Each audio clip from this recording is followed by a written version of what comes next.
Hi,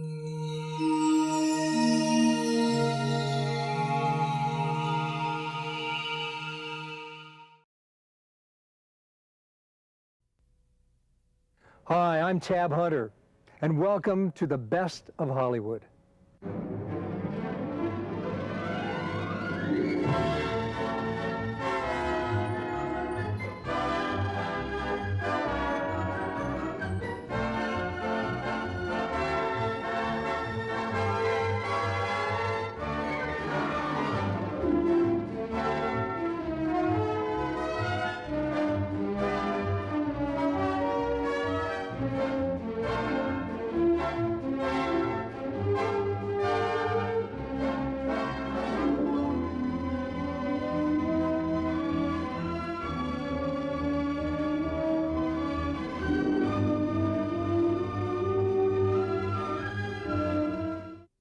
Americans looking for relief from the Depression in 1932 could always rely on their local theater for escapist fare. But while the rest of America suffered, Hollywood kept moving along better than ever. The movies offered a place where people could forget daily problems by joining their favorite stars on screen. Whether shivering with terror during a frightening horror movie, booking passage on the Shanghai Express, or joining Clark Gable and Jean Harlow in the land of red dust, Hollywood offered lots of new choices for audiences of the day. So make your reservation and relax. The movies are about to begin. In 1932, MGM presented Olympic swimmer Johnny Weissmuller as Tarzan the Ape Man for the first time. This adventure tale, based on the works of Edgar Rice Burroughs, was a huge hit with audiences and spawned a series of sequels.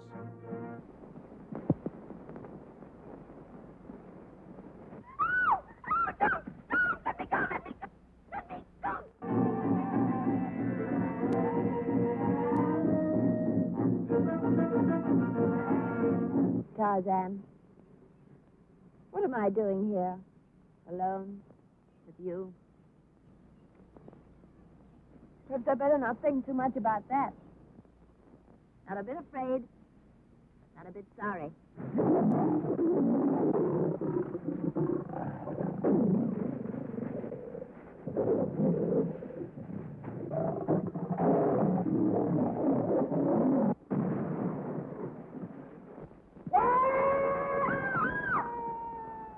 Everything was here.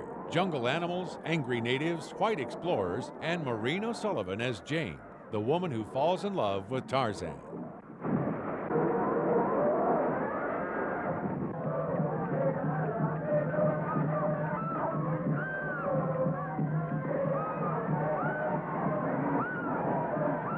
In this rare behind-the-scenes footage, Maureen appears with her stand-in. O'Sullivan recalled working on the Tarzan pictures and dealing with a temperamental co-star, Cheetah, the chimpanzee. Well, the last Cheetah we had was a problem because Cheetah was supposed to be a girl, you see, and was, to all intents and purposes, a girl, but was really a homosexual. So had this mad thing for Johnny. No so it kidding. made it rather difficult for me, yes, yes. You see, Cheetah became very jealous when I would go near Johnny and try and bite me. Future Tarzans included Denny Miller and Miles O'Keefe.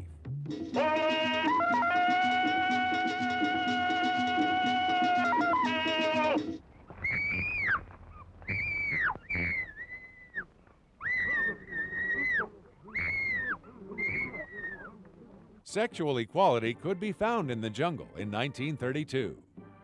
While Jane was encountering Tarzan, hunter Walter Byron was finding the savage girl. Rochelle Hudson had the title role in this adventure film about a white girl considered to be a goddess by African natives. What was that scream? Sounded like a woman's voice.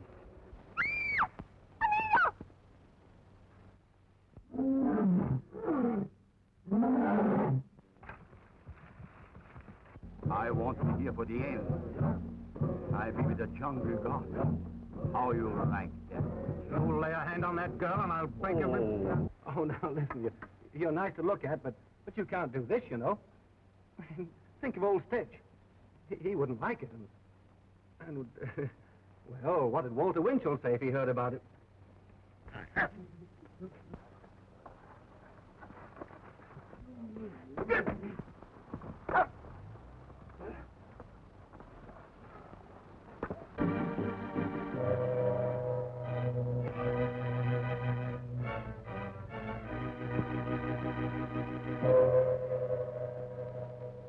Jean Harlow was becoming a goddess to thousands of movie fans, and in 1932, she had one of her best roles opposite Clark Gable in Red Dust. You talk too much, but you're a cute little trick at that. Why haven't you been around before? Starring Clark Gable, Jean Harlow, Gene Raymond, Mary Astor. Hey, what's the idea? What? You know we drink that water? Stop! Gee, can a girl take a bath in privacy without... Oh, good morning. Red Dust, storm-lashed story of passions at fever heat in the steaming Malay jungle. She played a prostitute on the run from the law who was allowed to stay at the plantation owned by Gable. I don't know how it happened. I didn't do anything. He didn't have any reason to believe that I didn't hear any cries for help. Why, the night before we left, it was an open book on both their faces. There was something up. He's been making a play for your wife ever since. Hey! After having an affair with Jean, Gable finds himself falling for his new engineer's wife, Mary Astor. Harlow's sexy bath has become the film's most famous scene, though tragically it was shot the same day Harlow's husband, Paul Byrne, committed suicide. Harlow's biographer, Eve Golden, discusses the actress's role in the film. Red Dust, I think, was her first big hit film there. It was an action-adventure comedy co-starring Clark Gable. She played a prostitute. This was before the censorship really clamped down, so she was able to play a prostitute. It was a very funny film. She had some hilarious lines. She had a wonderful touch for comedy, and that's what her early directors and producers hadn't seen in her. They cast her as a vamp and an evil woman or a tragic victim of circumstances, and she was a comedienne. She had a wonderful sense of humor, and once she was put into comedies at MGM, she really found her space. She really found what she was doing. Clark Gable found himself as a Navy airman in George Hill's action-packed drama, Helldivers. Wallace Beery co-starred as Gable's friendly rival, though the two were not so friendly off-screen. Tell me, are you still true to Mame? Yeah, he's about as true as a $2 cornet. Oh, what do you mean? Mame's the only girl in the world for me. Ryder, I'm glad to find out exactly what a dirty, double-crossing windbag you are. I suppose a squirt like you could run my outfit with kid gloves. Ah, they'd have to fumigate it so a white man could move in. Why, you kids should be pals, not Sure. enemies. We are. Come on, let's go have a drink. Whenever I tell anybody what's wrong with a bomb in this outfit, that's what's wrong with it. Yeah? Yeah.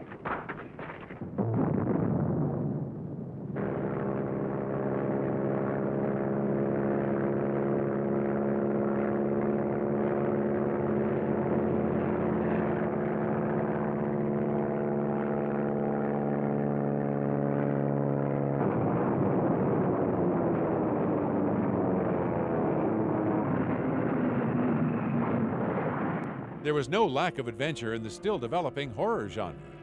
Though considered a horror film, RKO's The Most Dangerous Game is more of a rousing action yarn. Based on the short story by Richard Connell, the picture stars Joel McCrea as a hunter shipwrecked on the island of Mad Count Zaroff, played by Leslie Banks. Zaroff is also one of the world's top hunters, but he has become bored with regular game. Hunting is as much a game as stud poker, only the limits are higher. You have put our case perfectly, Mr. Rainsford. Well, then you're a hunter yourself. We are kindred spirits. It is my one passion. He sleeps all day and hunts all night. And what's more, Rainsford, he'll have you doing the same thing. We'll have capital sport together, I hope. Don't encourage him. You know, he's had our two sailors so busy chasing around the woods after flora and fauna that we haven't seen him for 3 days. Instead, he hunts human beings, as McCrea and Fay Ray discover in this scene.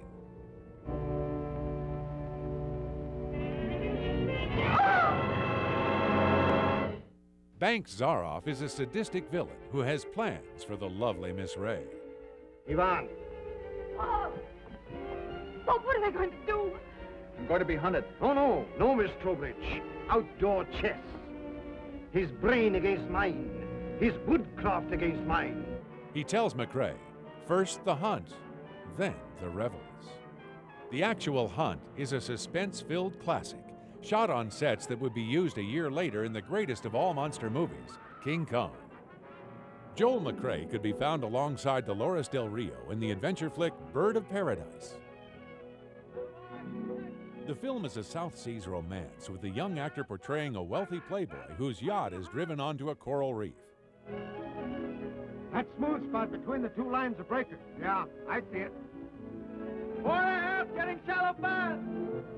4.5, getting shallow. 4.5, steady. Chart says 3 fathoms through the passage. Hey, Tinker, ease that main sheet. How many feet in the fathom? 6. 18 feet through the passage. Yeah, and the ship takes 15 of those. Oh, 3 feet to spare. And I forgot to bring my water wings. Good morning, St. Peter. 3.5 fathoms. 3.5? God, Skipper, how old's that chart? Stand by, everybody. We're going through the passage. Find that ship sheet. Breakers ahead. Catch the swell on the rise, sir. We'll ride it through. Here they come. Look out, Johnny.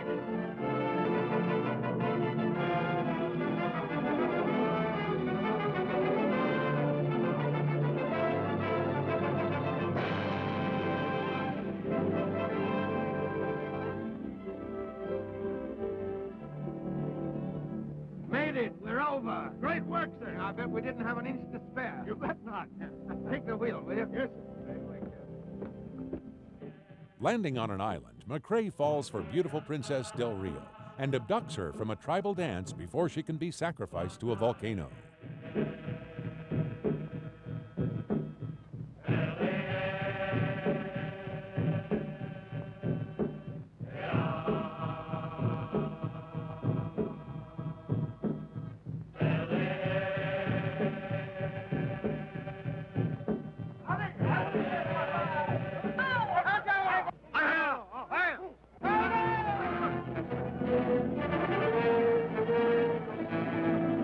Audiences could not get enough of these new horror films after the success of Universal Studios' Dracula and Frankenstein. The spine-tingling, blood-chilling story that stuns your emotions. Frankenstein. Don't touch that!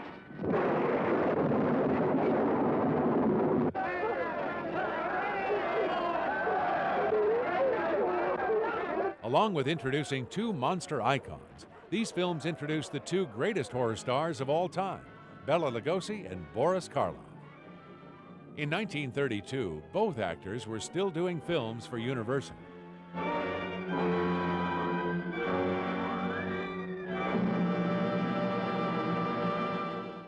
Lugosi starred in Murders in the Rue Morgue, an adaptation of the Edgar Allan Poe short story about a killer ape. Bela received the role of Dr. Miracle after turning down the part of the Frankenstein monster. Dr. Miracle in the Rue Morgue is guilty of 4 murders so far this week, and by now perhaps a 5th.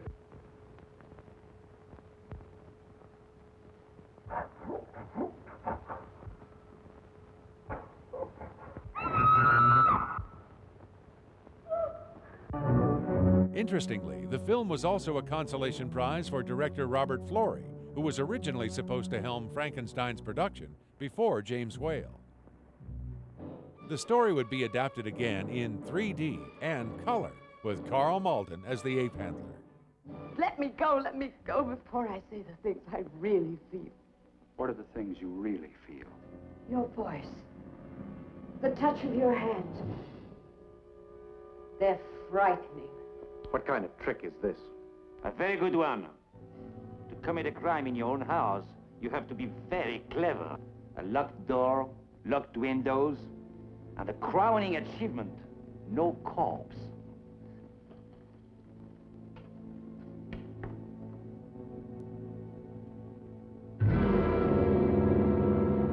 Bela Lugosi as Murder Legendre.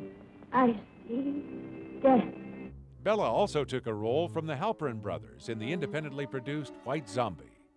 The Halprin brothers produced White Zombie on a shoestring, but they used the Universal backlot and actually photographed much of White Zombie on existing sets from Dracula. Not the castle that's often been reported. They used none of the castle sets, but the sanitarium, drawing room, and that sort of thing are the plantation house in White Zombie. This was the first film to bring voodoo and zombies to the screen, and Lugosi was perfect as the pasty, evil zombie master, Murder Legendre.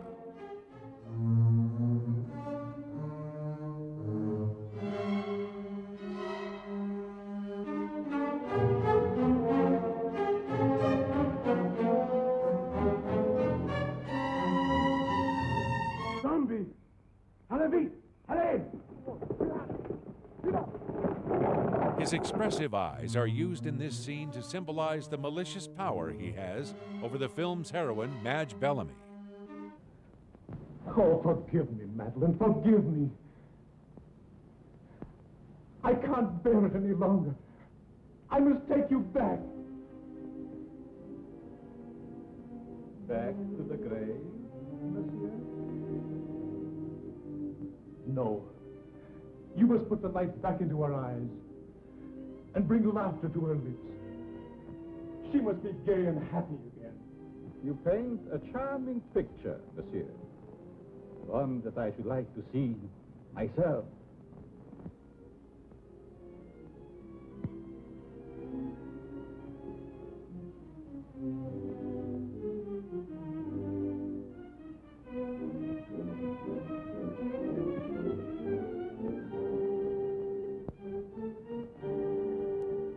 Later, he uses his zombie horde to attack the fumbling hero who wants his fiancée back from the dastardly villain. Who are you? And what are they? For you, my friend, they are the angels of death. Lugosi actually stepped in and directed scenes for the film, as Bela Lugosi Jr. recalls in this exclusive interview. My father once told me that when he was making the picture White Zombie, I don't know if it was a low budget or there was problems with the director, but the director left, and my father did part of the directing of that motion picture. And I remember that he liked the experience and wished that he had opportunities to direct again. That's one of my 5 or 6 favorites of his movies also. Death, eternal punishment for anyone who opens this casket. 1932 saw Boris Karloff as one of his most fondly remembered characters. Playing Imhotep, the actor had the title role of the Mummy, a long-dead Egyptian priest brought back to life by the Scroll of Thoth. Though future mummies spent more screen time in their bandages, Karloff was still wrapped up in his work, trying to steal away Zita Johann, his reincarnated lover. You will not remember what I show you now, and yet I shall awaken memories of love and crime and death.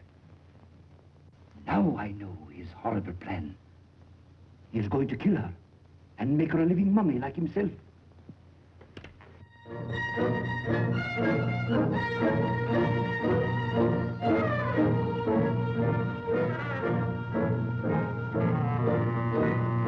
Today, The Mummy is not considered one of Universal's scariest films, but it is frightening enough to keep Karloff's own daughter Sarah from viewing it. Well, in many ways, The Mummy was essentially a remake of Dracula. It's the same story.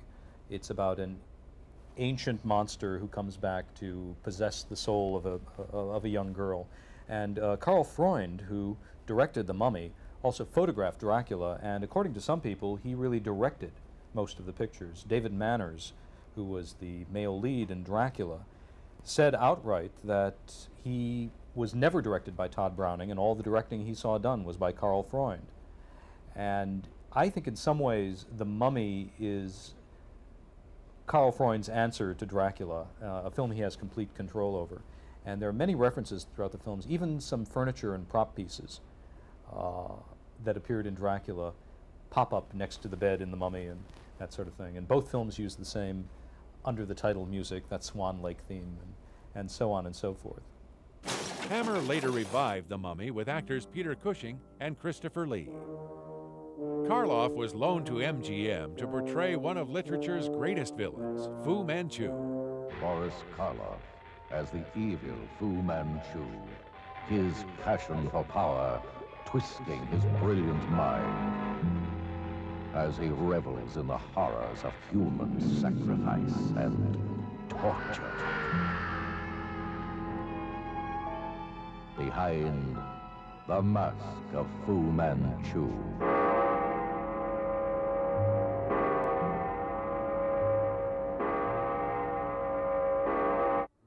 The Mask of Fu Manchu also starred Myrna Loy as Fu's nymphomaniac daughter, who delights in torture. Though much of the film's dialogue relating to the Chinese is outdated and politically incorrect, Karloff is still superb as the epitome of the Yellow Menace. Years later, Christopher Lee took on the role of Fu Manchu for a new series of films.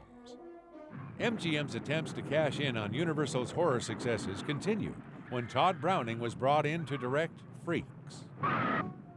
Following the success of Dracula and Frankenstein for Universal and Dr. Jekyll and Mr. Hyde at Paramount, Irving Thalberg at MGM wanted to really play the trump card and do the ultimate horror film, because he sensed that this was a big coming trend in the cinema.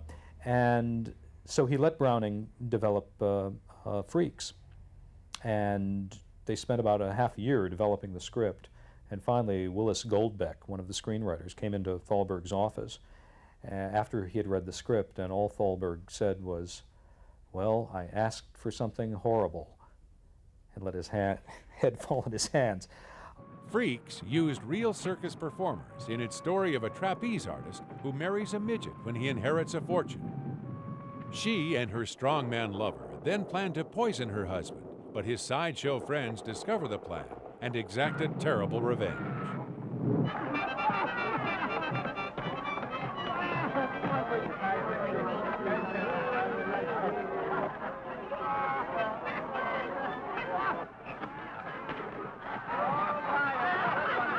They'll make her one of us. A loving cup, a loving cup. They're going to make you one of them, my peacock.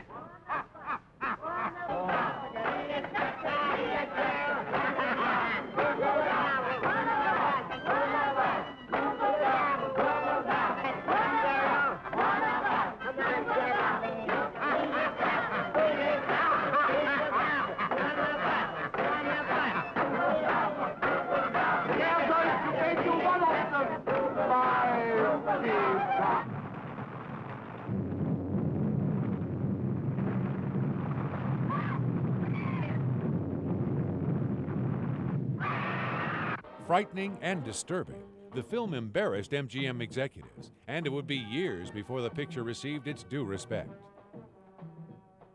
Exploitation filmmaker David Friedman remade Freaks as She-Freak in 1957, but this version was a poor imitation of the original.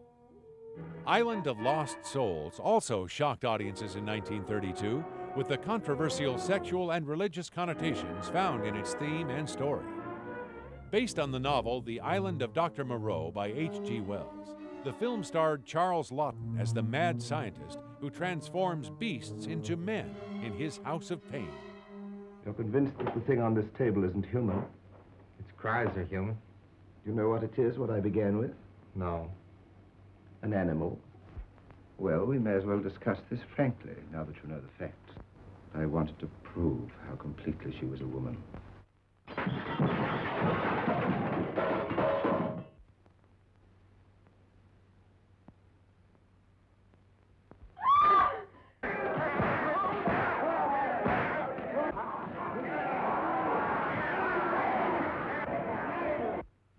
I'm not beaten.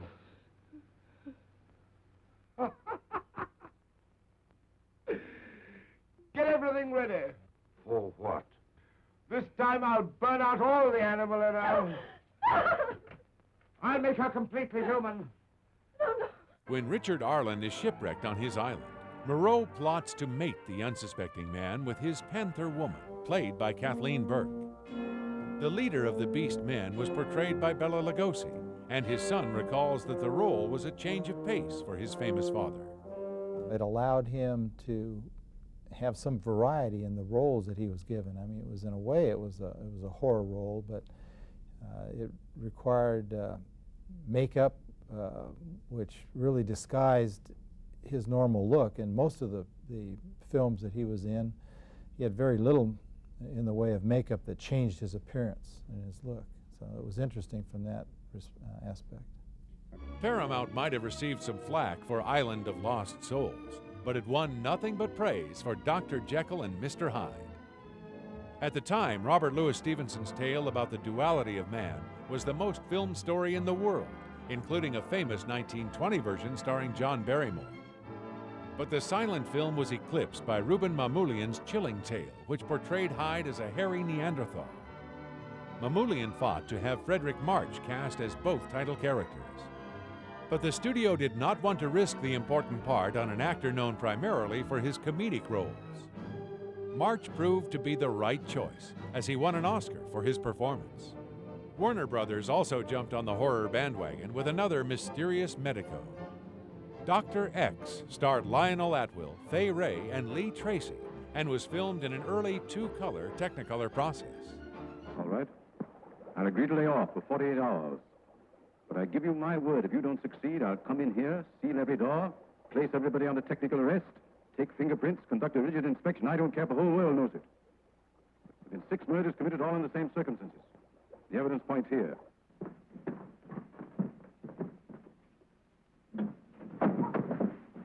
Another one. If you only knew the things that have happened. Are you worried about your father? Yes, I am. Terribly. Oh, the only thing I'm concerned about is your safety.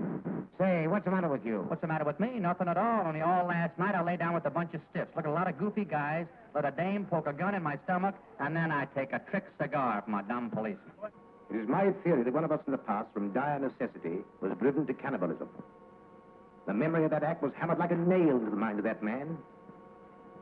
Shrewd and brilliant. He could conceal his madness from the human eye, even from himself, but he can't conceal it from the eyes of the radio sensitivity. Horror was so popular that elements of the genre began to cross-pollinate other types of movies. Haunted Gold was a Western starring John Wayne, which had the actor taking on a phantom while searching for a gold mine. But no ghost could ever be a match for the Duke, even in this early screen appearance. I'll give you rats just exactly 10 minutes to get out of town. And if you ever show up around here again, I may not be so generous. Oh, no, you don't. What is it? It's a cave-in, boys!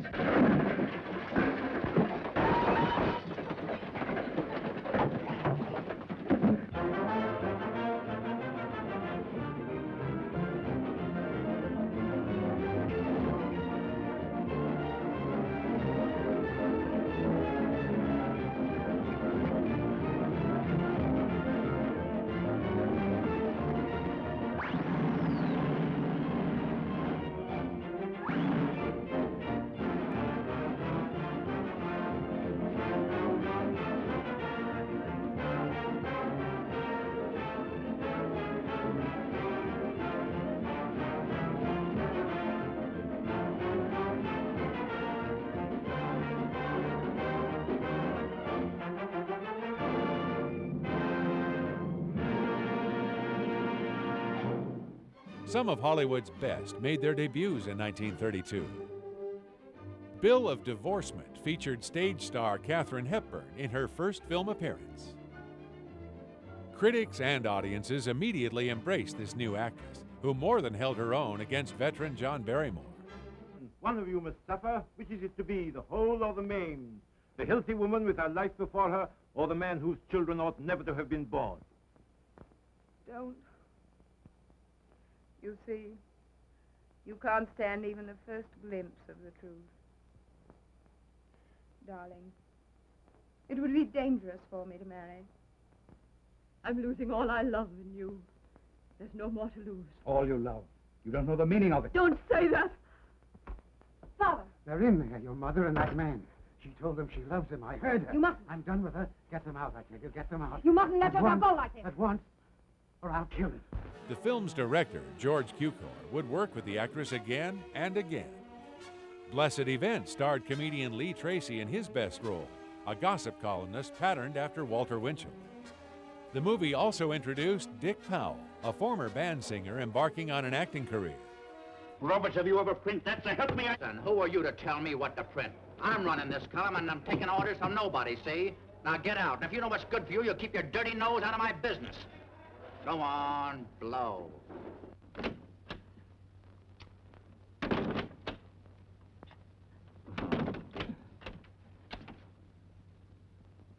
Sure, you'll fix it up. With some more of your rotten publicity, I suppose. I never want my name in your column again. I don't want your money. Just lay off me, understand? Lay off me! Where is this public nuisance who announced he would be here in spite of anything we could do to keep him out? Oh, ladies and gentlemen, I ask you, where is Alvin Roberts? Ladies and gentlemen, allow me to introduce Mr. Alvin Roberts himself in person as advertised.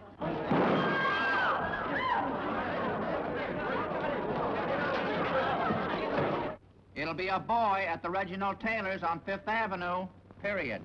They can tell by the heartbeats, you dope. The Thomas H. Lehigh Steel Cardigans, who were so quietly married late this summer, anticipate a blessed event. Miss Dorothy Lane, singer in the Midnight Review, anticipates a blessed event without benefit of clergy.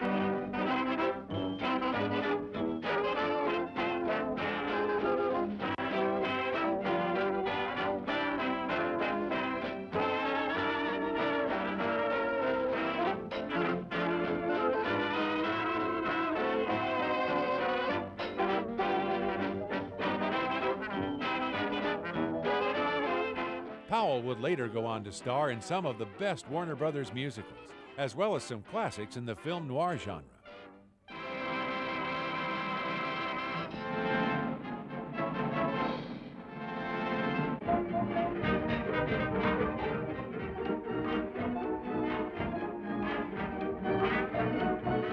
Night After Night was a vehicle for George Raft and Constance Cummings. If you can't have a woman like her, you're better off with nothing. I didn't know classy gals went alone to nightclubs. That's the mystery. Of course, she's a lady, all right.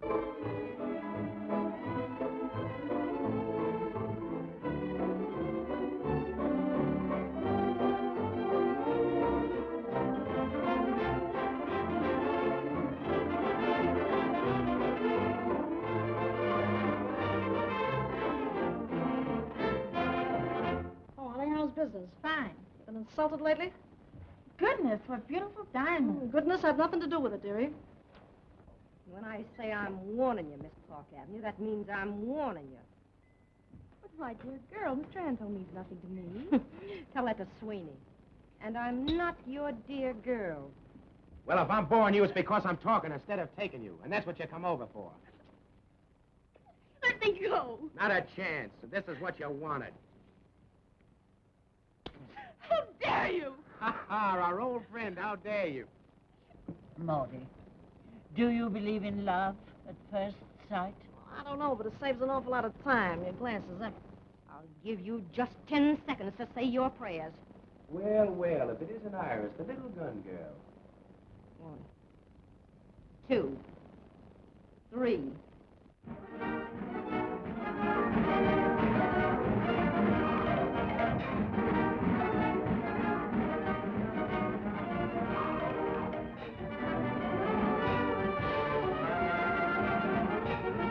It would be forgotten today if it wasn't for the debut of the one and only Mae West.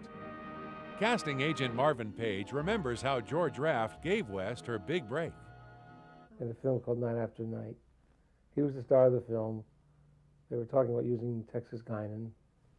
And he said, no, I know somebody who's absolutely wonderful. And Mae had to be 40-something at the time. Played this character, knocked it out, and literally saved Paramount. Because they were having great financial problems. No one has ever matched the style of Mae West, and it is often believed her suggestive brand of humor was the primary cause of increased censorship in the 30s. The beloved comedy team of Laurel and Hardy made their second full-length feature film in 1932. Pack Up Your Troubles found the boys as soldiers in World War I. When their friend is killed, the boys heed his last wish and care for his 3-year-old daughter until they can find her grandfather. Ooh. Do that again. Get up from there and put that baby to bed.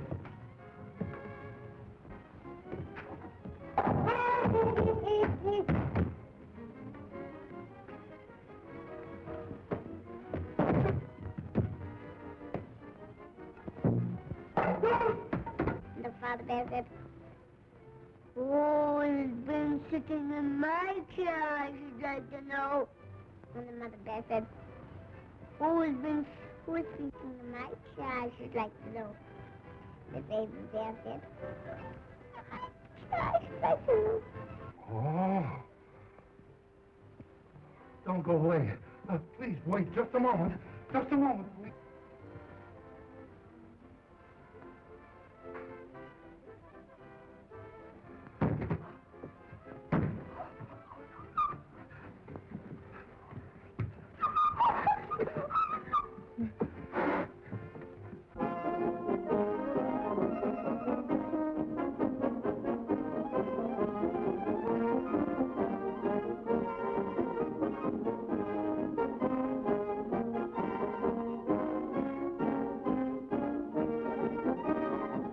Speak Easily teamed former silent comic Buster Keaton with the raucous Jimmy Durante.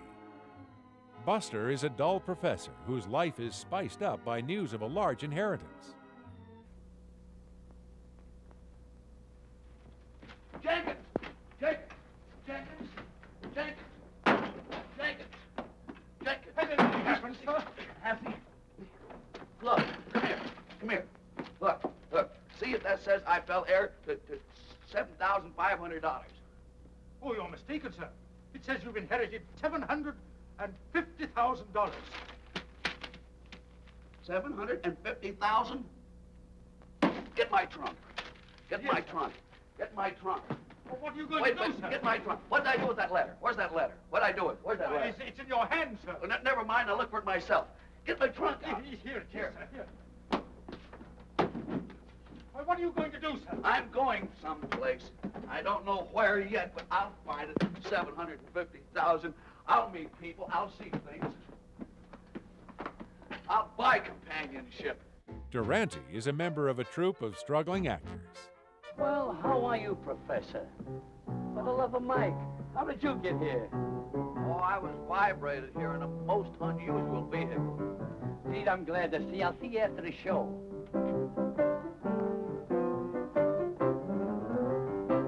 Keaton ends up helping the actors put on a show, but the premiere is a failure until the professor himself ends up on stage.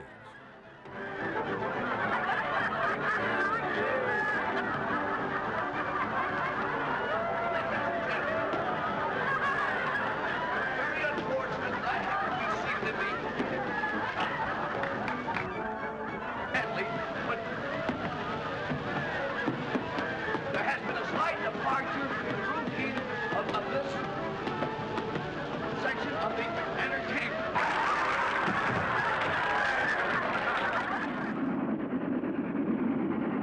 Marlene Dietrich headlined Shanghai Express, a drama about a trainload of passengers held hostage by Chinese rebels. Dietrich starred as Shanghai Lily, who recognizes one of her fellow passengers as a former lover. Warner Oland was on hand to supply the villainy.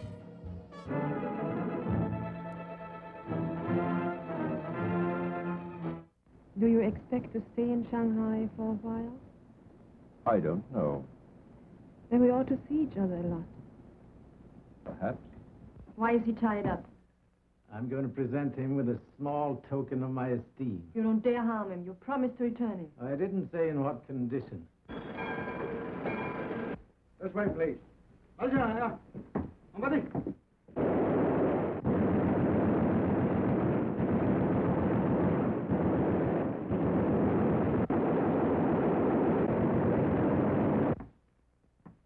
Captain Harvey, if I were you, I'd mind my own business. That's exactly what I intend to do.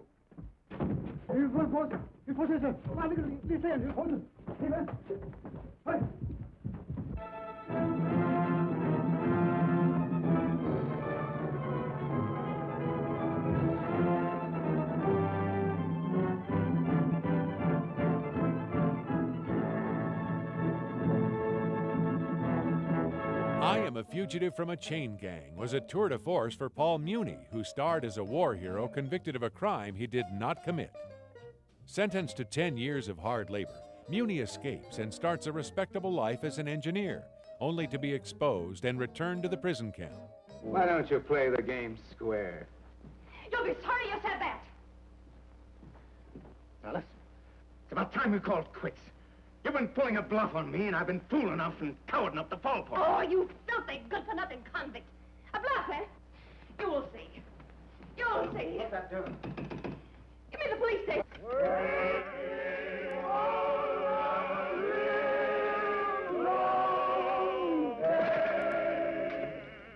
Jim, why haven't you come before? I couldn't. I was afraid to. You could have written. It's been almost a year since you escaped. But I haven't escaped. They're still after me. They'll always be after me. No friends, no rest, no peace. Oh, Jim. Keep moving. That's all that's left for me.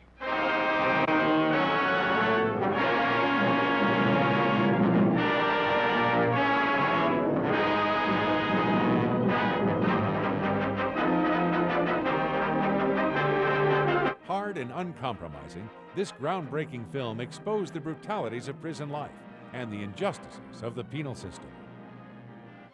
Somerset Maugham's story, Miss Thompson, was adapted for the screen in 1932 as Rain. Joan Crawford starred as a South Seas Island prostitute, with Walter Houston as the preacher who wants to change her ways. This is your last chance, Sadie Thompson. Kneel with me and pray. You let go of me. Sadie Thompson, you are doomed. Oh, you make me laugh. Where do you get these ideas anyway? If it's good advice you want to ladle out, keep it. On such rare moments as I think for myself. Oh, this is not helping your case. Watch what you say. This has gone far enough. Oh, no, it hasn't gone far enough. You've been telling me what's wrong with me. Now I'm going to tell you what's wrong with you. Sadie, something has happened. You bet something's happened. You men. Pigs. I know you. Why, you'd tell a whore on your grandmother if she didn't think your way and tell her you were saving her soul from the soul singing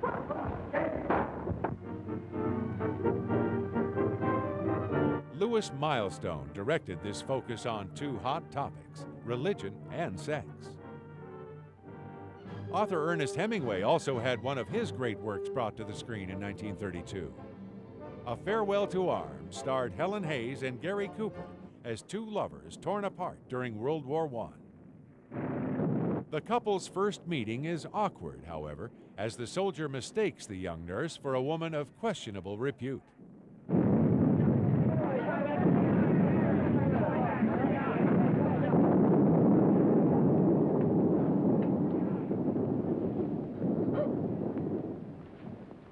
The arch, my dear, is perhaps the oldest of architectural devices. Arch, architecture. The very word will tell you how inextricably the two are one. In a word, my dear, architecture is the most ancient of the arts. You better put your shoe on, you'll get cold feet. After a courtship, the two are separated, but Hayes has become pregnant with Cooper's child. Oh, Fergie, I was afraid you wouldn't come. Would you mind telling me what this is all about? I'm going away. So I gathered by this, but You didn't tell him? Well, what would be the good? It would only worry him. He'd have to go anyway. aren't you going to tell him? Well, not yet. I may write him from Switzerland. Their eventual reunion is anything but happy. Cesarean. Well, we're lucky to be on time.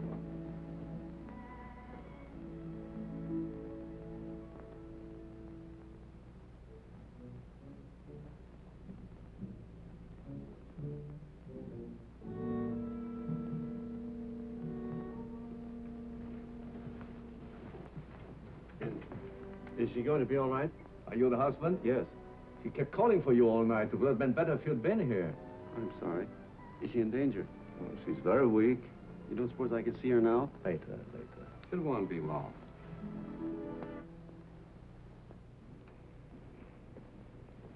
Not yet. Is she all right? I hope so. The baby? A boy, but he was dead before she ever came in here. Oh, but she'll be all right. That's not in my hands any longer. The Barrymores were an influential acting dynasty, with siblings Ethel, John, and Lionel all making careers on stage and screen. The three only made one picture together, and that was 1932's hit Rasputin and the Empress. The story of a mad monk's evil influence over the Russian court of Nicholas II was a big hit with critics and audiences alike.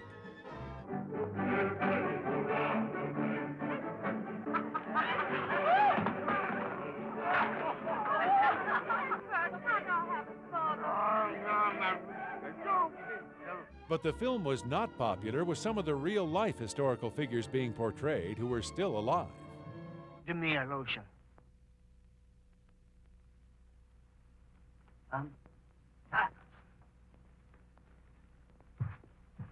Don't touch it! Why, you pampered fool, inside of a year, in less than a year, I will be Russia. Do you hear that? I, Rasputin. We're going to punish Paul, you and I.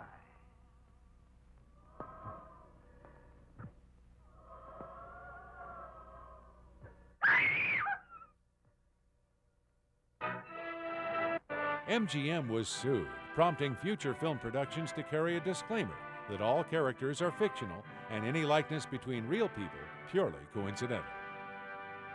In 1966, Hammer Studios cast Christopher Lee in a color version of the story entitled Rasputin the Mad Monk. John and Lionel Barrymore could also be found checking in at MGM's Grand Hotel. I was ambitious then. We were drilled like little soldiers. No rest, no stopping. I was little, slim. This all-star drama, based on a famous stage play, also featured Greta Garbo, who spoke her famous line, "I want to be alone." Set after World War I in a posh Berlin hotel, the film follows 5 guests as their lives are changed forever during their stay. I am Felix Benvenuto Freiherr von Geigen. My mother called me Flix. No, Flix. Oh, that's sweet. And how do you live? And what kind of a person are you? I'm a prodigal son, the black sheep of a white flock. I shall die on the gallows. Joan Crawford, Wallace Beery, and Jean Hersholt rounded out the cast. You know, you're entirely different from what I expected. Different? How? Oh, I don't know. I thought you were more of a coquette. Not so ladylike. What did you expect? Wouldn't you like to call me by the first name?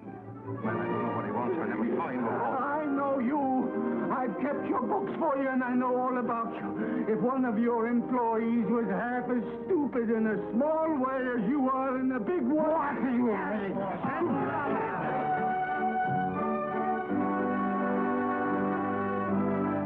Fine performances were given by all the actors, and the film itself won the Academy Award for Best Picture.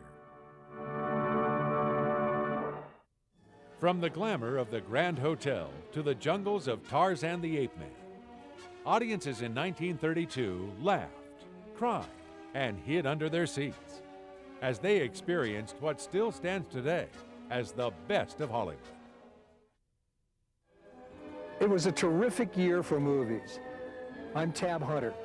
Join me next time for more of The Best of Hollywood.